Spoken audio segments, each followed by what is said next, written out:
The nurse kept talking, but I couldn't hear a word she was saying. Her lips were moving. Her pen scratched across a clipboard. Somewhere behind her, a machine beeped in a slow, steady rhythm that didn't match the chaos thundering in my chest. My hands were folded in my lap so tightly my fingers had gone numb, but I didn't loosen them. If I let go, I was afraid something inside me would come apart. "Miss Hale?" she said again, a little louder this time. I looked up. The hospital lights were too bright to white, like they were trying to expose every secret I'd spent years burying. "Yes," I whispered. She hesitated. That was the part that scared me most. Professionals don't hesitate unless something is very wrong. "Your father has been admitted," she said carefully. "Before we proceed, we need to confirm whether you're willing to be listed as next of kin." The words hit me like cold water. My father. I hadn't said his name out loud in almost a decade. I hadn't needed to. I'd learned that silence could be safer than memory. I swallowed. "What happened to him?" Another pause. "He was found unconscious in his apartment. Severe complications from untreated diabetes. The doctors believe he may not regain full cognitive function." I nodded slowly, as if she'd just told me the weather forecast. "Do you want to see him?" she asked. The question cracked something open, because the truth was, I'd already seen him. I saw him every time I closed my eyes. Standing in the doorway, hand on the frame, jaw tight, eyes flat. The sound of rain pounding against the porch behind me. "Get out," that was all he'd said. No explanation. No argument. No hesitation. Just a door slamming shut on a 16-year-old girl who still believed parents were supposed to protect you. "I need a minute," I said. She nodded and stepped away. I sat there alone, listening to the machine beep and the distant squeak of gurney wheels rolling down the hallway. The smell of antiseptic burned my nose. Hospitals always smelled like endings to me. I was 30 now. I had a job, a life, an apartment with mismatched furniture and a plant I kept accidentally killing and reviving. I paid my own bills. I'd survived things I never thought I would. And still one phone call had brought me right back to that night. It was raining the evening my father decided I no longer belonged. Not a gentle drizzle. Real rain. The kind that soaks through denim in seconds and turns the ground slick and dangerous. I remember that because I'd just gotten home from my shift at the grocery store. Shoes squeaking on the tile as I stepped inside. He was already waiting. My backpack slid off my shoulder and hit the floor, but he didn't look at it. He didn't look at me either, not really. His eyes were locked on something beyond my face, like I was already gone. "You lied to me," he said. I blinked. "About what?" He laughed once, sharp and humorless. "Don't do that. Don't pretend." My stomach twisted. I searched the room for clues. My stepmother sat on the couch, hands folded in her lap, staring at the TV like it was suddenly fascinating. My half-brother wasn't there. No witnesses. No allies. "I found the notice," he continued. "The letter from the school. The counseling recommendation." I exhaled slowly. "They suggested it because my grades dropped after Mom died. It's not. You don't get to use her as an excuse anymore," he snapped. "Not for this." I stepped closer. "Dad, you didn't even ask me what happened." He finally looked at me then, and the disgust in his eyes landed harder than any slap.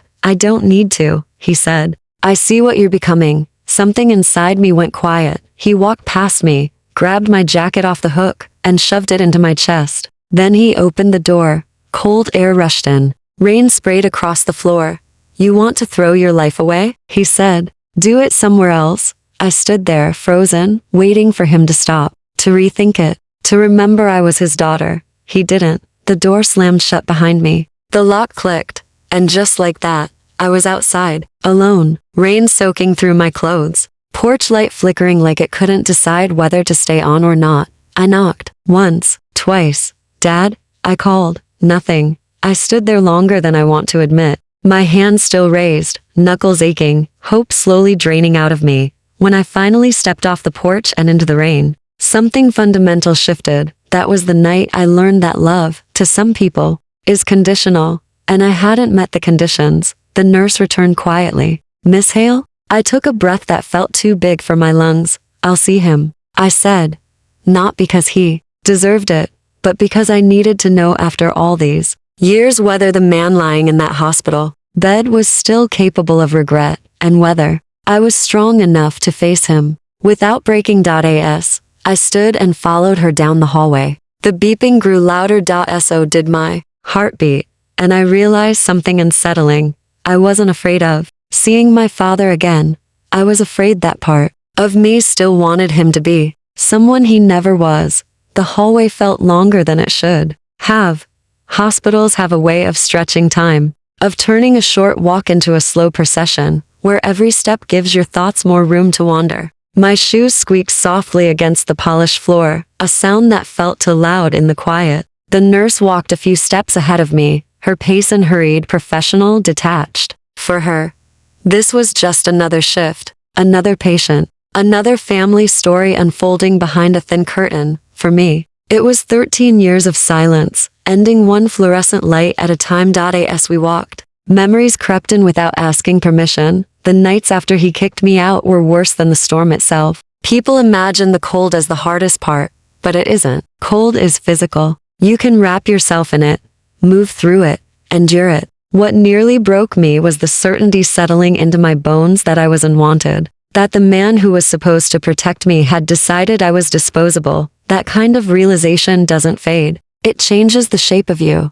I didn't go to a friend's house that night. I didn't have a plan. I walked until my legs shook and my teeth wouldn't stop chattering. I remember standing under the awning of a closed laundromat, hugging my backpack to my chest like it could keep me alive. I remember wondering if anyone would notice if I just sat down and didn't get back up. Someone did notice. A woman driving home late. She pulled over, called for help, wrapped me in her coat without asking questions first. I never saw her again, but I still think about her when it rains. About how a stranger gave me more care in 5 minutes than my own father had in years. That night ended with a hospital bed, a social worker, and a decision that couldn't be undone. I didn't go back to his house. I went to my grandmother's. She didn't ask me what I'd done wrong. She didn't demand explanations or apologies. She just opened the door, took one look at me, and pulled me into her arms so tight I couldn't breathe. "You're safe now," she whispered. No one had said those words to me before.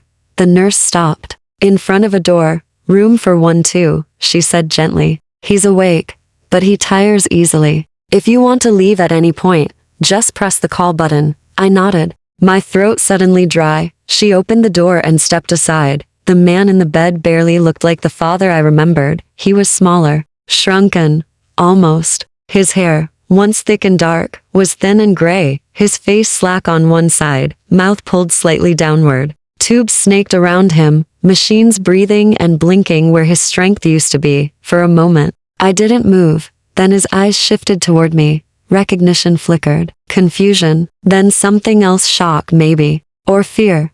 "Sure," he croaked. Hearing my name in his voice sent a strange ache through my chest. Not pain exactly, more like pressure. Like something unfinished had been pressing there for years. "It's me," I said. He tried to sit up and failed, frustration flashing across his face. You came." I said I would. His eyes filled with tears almost immediately. I watched them spill over, watched his chest hitch with uneven breaths. 13 years ago, I'd begged this man to listen to me. Now he couldn't stop trying to speak. "I was wrong," he said, the words clumsy, thick. I was so wrong. I didn't respond right away. I pulled a chair closer and sat down, folding my hands in my lap the way I always do when I need to stay grounded. When I need to remember. "I'm not 15 anymore. I didn't come for excuses," I said calmly. "And I didn't come for promises." He nodded weakly. "I don't have any left." The silence stretched between us, heavy but not hostile. "Just honest.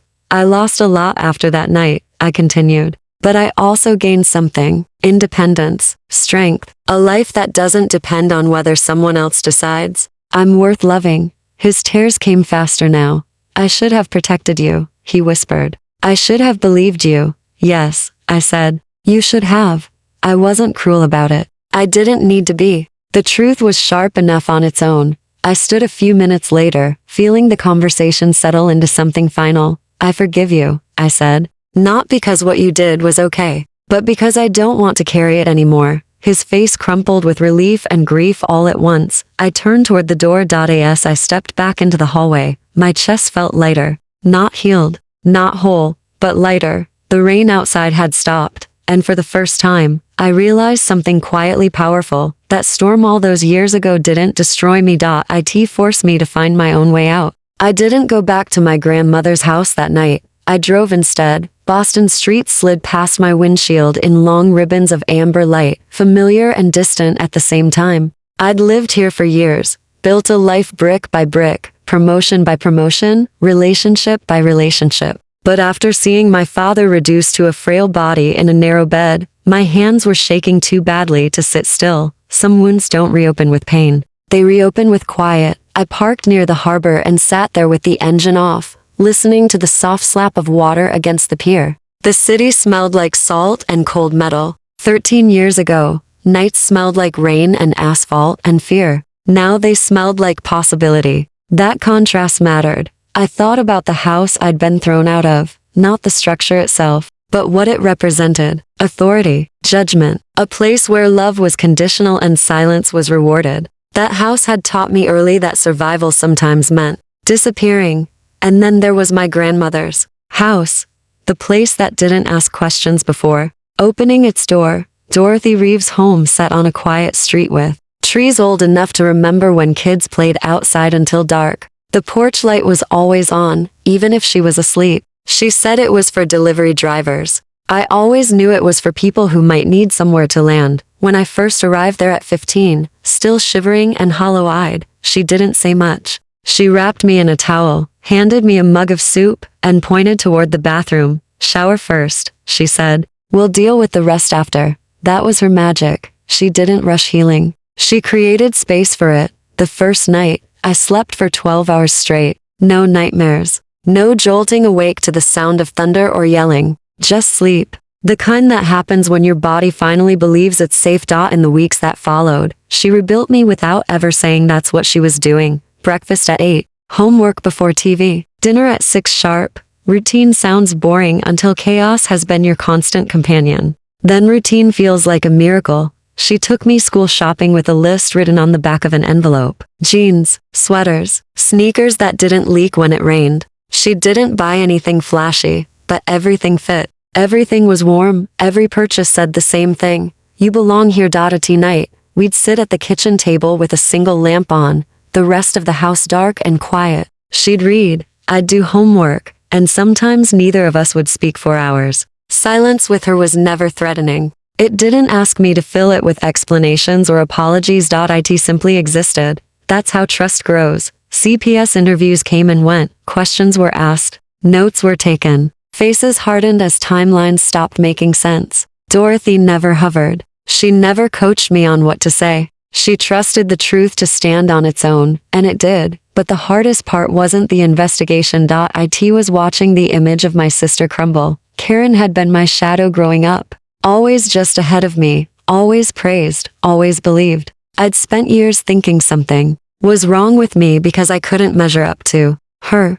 Living with Dorothy showed me something different. Karen didn't succeed because she was better. She succeeded because she was louder, more performative, more willing to manipulate emotions, more comfortable being admired than being honest. That realization hurt in a way I didn't expect, not because I missed her, but because I grieved the sister I thought I had. When the evidence finally surfaced, bank footage, receipts, timelines, it felt surreal. Like watching someone else's life implode from behind glass. I wasn't vindicated. I was numb. What surprised me most was my father's reaction. Not anger, shame. He didn't fight the findings. He didn't argue with the caseworkers. He just folded inward, quieter every time I saw him in passing at hearings or meetings. It didn't fix anything. It didn't undo what he'd done, but it taught me something important. People who abandon you don't always do it out of hatred. Sometimes they do it out of weakness. That doesn't excuse it, but it explains why closure rarely looks like justice. I pulled out of the harbor parking lot and headed home. Colin was waiting, just like I knew he would be. Sitting on the couch, one leg tucked under him, pretending not to watch the door. How was it? He asked gently. I went, I said. I said what I needed to say. He nodded. No follow-up questions. He never pushed for details when I wasn't ready. He understood that some stories need time to settle before they're told. I curled up beside him, resting my head on his shoulder. For years, I thought strength meant surviving alone. Dorothy taught me otherwise. Strength, real strength, is knowing when to let someone hold the door open for you and walking through without guilt. As I drifted toward sleep that night, rain started tapping softly against the windows, and for the first time, it didn't pull me backward. It sounded like something ending. The first time someone said, "We believe you," I didn't cry. I froze. It happened in a small office with beige walls and a flickering fluorescent light. A CPS caseworker sat across from me, pen paused mid-sentence, eyes steady. She'd just finished reviewing the evidence, the ATM footage, the school attendance records, the pharmacy receipts, all the pieces Karen never thought anyone would bother lining up. She leaned back slightly and said it like it was the most natural thing in the world. "Sure, none of this points to you." It never did. I nodded politely, like she'd commented on the weather, but inside, something cracked, because when you grow up being doubted, blamed, minimized, when your reality is constantly questioned, you don't realize how heavy that doubt becomes until someone finally lifts it off you. Belief is not loud. It doesn't shout. It settles, and when it does, you suddenly feel how exhausted you've been from carrying the opposite. After that meeting, I walked home instead of letting Grandma pick me up. It was late afternoon, the sky pale and undecided. Leaves skittered along the sidewalk, dry and brittle. I remember thinking how strange it was that I'd once walked miles in a storm and now this quiet street felt almost unreal. At Dorothy's house, nothing changed. Dinner was still at 6. Soup was still too hot. The radio still played old songs she hummed without realizing it. That normalcy saved me. While adults debated my future in courtrooms and offices, she grounded me in the present. Math homework, laundry folded together, trips to the grocery store where she argued with the cashier about coupons like it was a competitive sport. She didn't treat me like a victim. She treated me like a kid who needed stability. That mattered more than therapy sessions or court rulings. School was harder, even though I transferred. Even though no one there knew my past, I carried it with me. I flinched when teachers raised their voices. I apologized too often. I waited for kindness to be revoked. My guidance counselor noticed. One afternoon, she asked me why I worked so hard, not in a congratulatory way, in a concerned way. I shrugged. "I don't want to mess up." She studied me for a long moment. "You're allowed to take up space," she said. "You know that, right?" I didn't answer because I genuinely didn't know. That night, I asked Grandma Dorothy what it meant to take up space. She didn't hesitate. "It means you don't shrink just because someone else is uncomfortable with your existence," she said, stirring a pot on the stove. "It means you don't apologize for being alive." I carried those words with me like a quiet weapon. The court hearings came and went. Karen didn't look at me. Not once. When the judge spoke, when the evidence was read aloud, when her lies were dismantled piece by piece, she stared straight ahead like none of it involved her. Like I was still invisible. And that was okay. I didn't need her acknowledgement anymore, because something had shifted. I wasn't fighting to be believed. I was standing in the truth. When permanent guardianship was granted to my grandmother, I felt relief, not joy, not victory. Relief, the kind that settles into your muscles and tells your body it can finally unclench. Afterward, outside the courthouse, reporters hovered at a distance. Dorothy pulled me close and whispered, "Eyes forward." We walked past them together. That was the day I learned something important.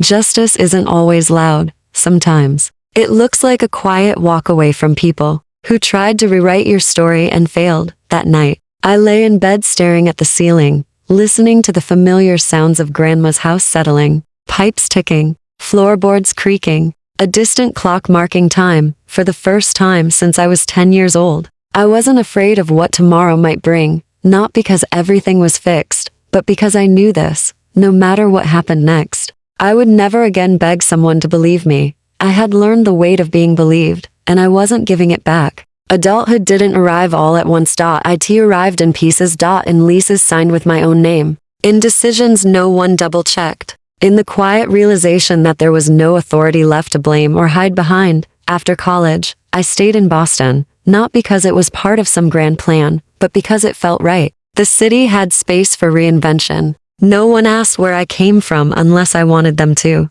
No one looked at me like a problem to solve. My first real job paid less than it should have, but it gave me something invaluable: autonomy. I built campaigns, presented ideas, failed publicly and survived it. The first time a supervisor criticized my work, I locked myself in a bathroom stall and breathed through the familiar panic. Old instincts flared: be smaller, be perfect, don't push back. Then something unexpected happened. I went back into the meeting room and asked questions, not defensive ones, curious ones. The panic didn't vanish, but it didn't win either. That became the pattern of my 20s. Fear would show up, and I'd keep going anyway. Romantic relationships were harder. Trust doesn't magically repair itself just because your life improves. I dated cautiously, briefly. People who mistook my calm for passivity. People who liked how easy I was until I wasn't.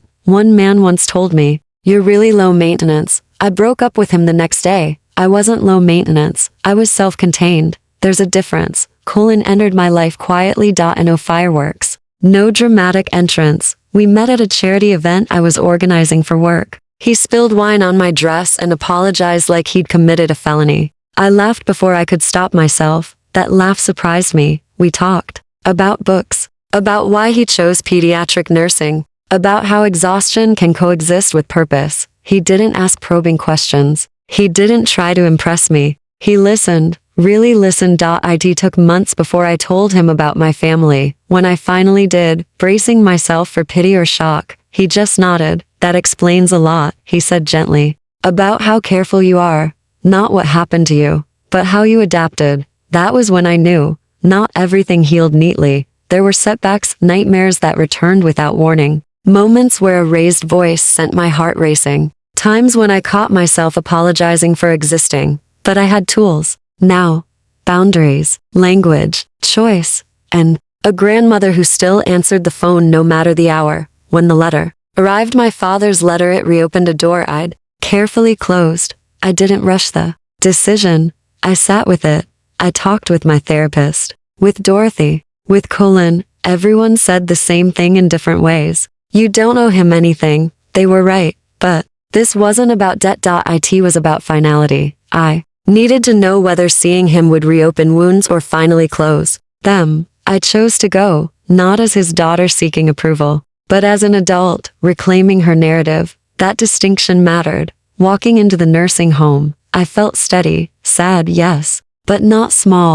He looked diminished. The man who once filled rooms with authority now barely filled a chair. His regret was real. So was the damage. I didn't absolve him. I didn't punish him either. I told the truth. And then I left. The closure didn't come from his apology. It came from my clarity. After that visit, something loosened inside me. I slept better. I laughed more easily. The past didn't disappear, but it stopped pulling me backward. Some endings don't feel dramatic. They feel quiet, like setting down a heavy bag you didn't realize you were still carrying. When Colin proposed months later, there were no grand gestures, just a walk along the harbor, a simple ring, a question asked with certainty. Yes, I said without hesitation, not because life was perfect, but because I trusted myself now. The wedding planning started soon after. Grandma Dorothy insisted on hosting. I survived raising one generation of stubborn women, she said. I can handle one more ceremony. As we planned menus and guest lists, I realized something important. The family I was building wasn't an accident. It was a choice. Every single person in my life now was there because they treated me with care, and that was the truest victory of all.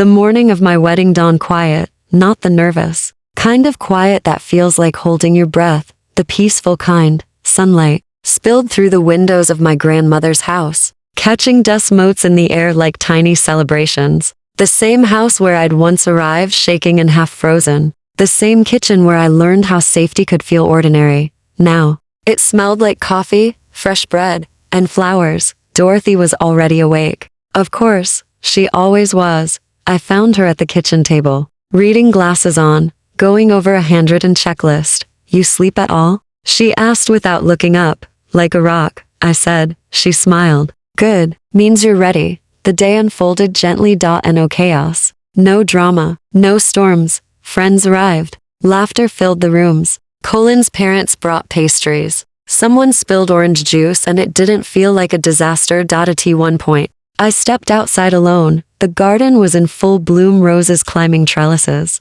lavender buzzing with bees, leaves rustling in a soft breeze. 13 years earlier, I'd stood in the rain believing I'd lost everything. Now, I understood something I hadn't then. I hadn't lost my family. I'd lost the illusion of it.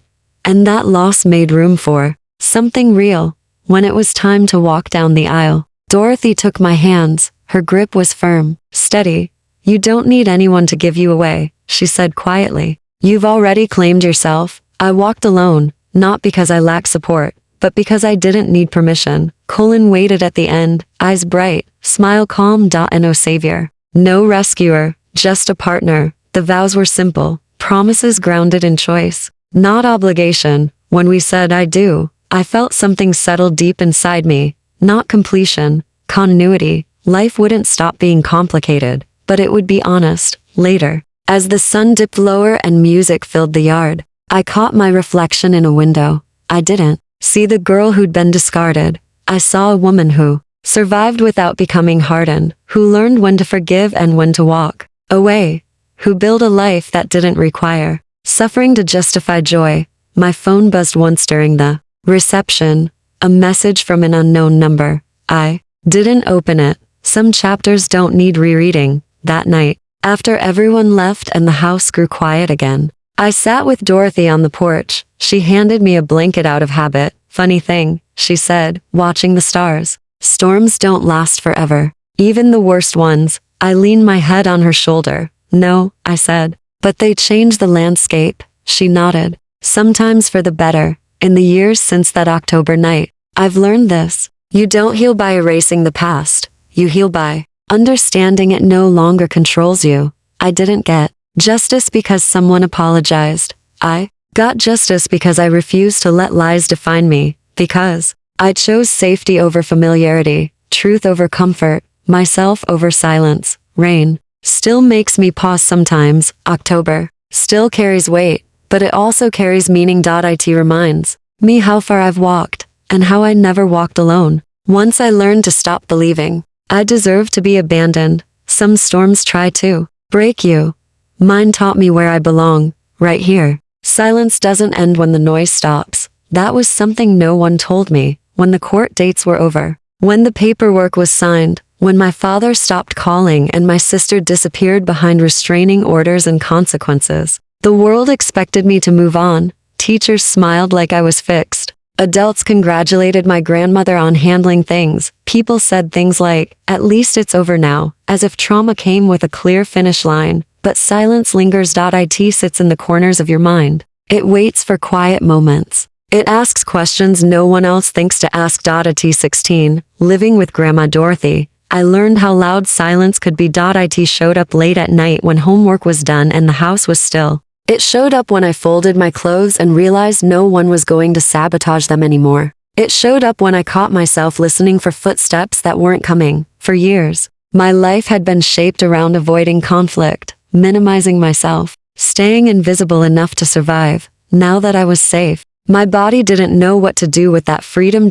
So it stayed tense, like a fist that forgot how to unclench. Therapy started that winter, once a week. Same chair, same box of tissues, same calm voice asking questions I didn't know how to answer yet. "What do you feel when you think about your sister?" I stared at the carpet. "Nothing," I said quickly. She didn't correct me. She just waited. Silence again. Finally, the words slipped out before I could stop them. "I feel stupid." There it was. Not anger. Not hatred. Shame.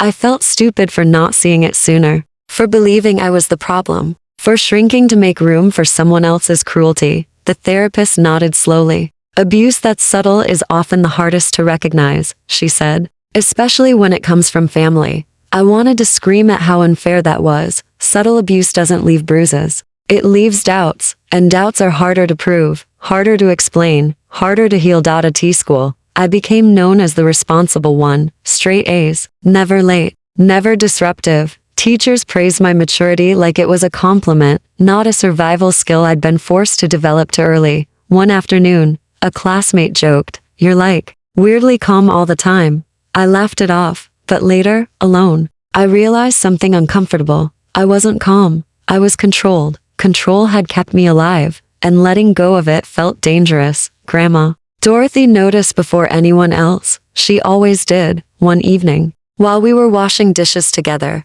she said casually, "You don't have to earn your place here, you know." I froze. Dish half submerged in sudsy water. "What do you mean?" I asked too quickly. She didn't look at me. She dried a plate slowly, deliberately. "You clean without being asked. You apologize when you haven't done anything wrong. You wait for permission that no one is withholding." My throat tightened. She finally looked up at me then, eyes soft but sharp. "This is your home," she said. "Not a probation period." That night, I cried harder than I had in months, because part of me still believed safety was temporary, that if I relaxed, something bad would happen again. The hardest moment came unexpectedly. It was spring. Rain, tapping gently against the windows. Nothing like the storm that had almost killed me. I was doing homework at the kitchen table when Grandma turned on the TV. A local news story flashed across the screen. Another teenage girl. Another family dispute. Another parent claiming their child was out of control.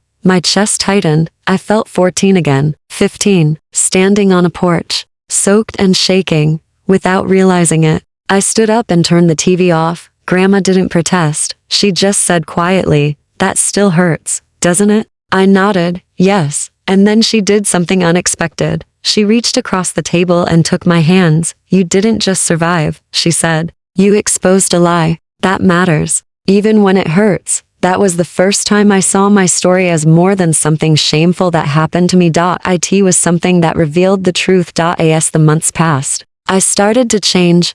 Slowly, unevenly. I joined a school club. I laughed louder. I let myself fail at small things without panic. I even argued with Grandma once about curfew. She smiled afterward like she'd just witnessed a miracle. Healthy conflict. It turns out, feels terrifying when you've only known punishment, but it also feels honest. The silence didn't disappear, but it changed shape. It stopped being something that swallowed me. It became space. Space to think. Space to grow. Space to decide who I wanted to be without someone else narrating my flaws. And somewhere in that quiet, I started to hear my own voice again. Not the scared one. Not the apologetic one. The real one. Healing doesn't announce itself. There's no moment where you wake up and think, "That's it. I'm better now." Instead, it sneaks in quietly, disguised as ordinary days. I was 17 when I realized I hadn't checked the locks 3 times before going to bed. That was it. That was the sign.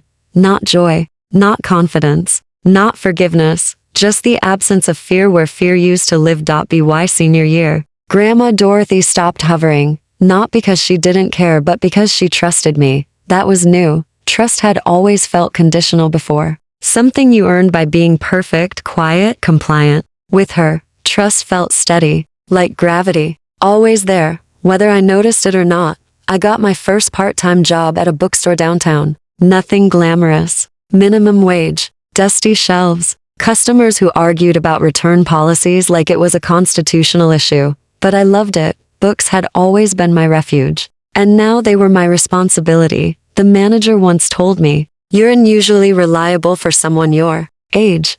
I smiled politely. What I didn't say was that reliability had once been the only way I stayed safe. College applications came next.